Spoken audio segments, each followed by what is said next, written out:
how to log out of PayPal account. So if you would like to log out of PayPal account, it is actually quite very simple to do so, because all you have to do is go ahead and then first of all launch the PayPal app, and currently you can see that I'm actually signed into my account. So if it asks you to verify it and so on, make sure that you're signed in. Currently you can see I'm signed in with my account as well. So what do I do if I want to sign out? Well, right from the home page, what you want to do is tap on the profile icon from the top right hand side of the screen.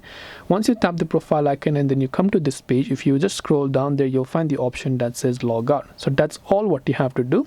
You just have to tap on the logout button right there, and once done, it will ask you to verify it. If you haven't done so, make sure to verify it, and just like that, you'll be successfully logged out of your PayPal account. So I hope that this video really helped you. If you have got any further questions, feel free to also leave them down below. Thank you for watching till the very end of this tutorial, and as always, see you soon in our next video.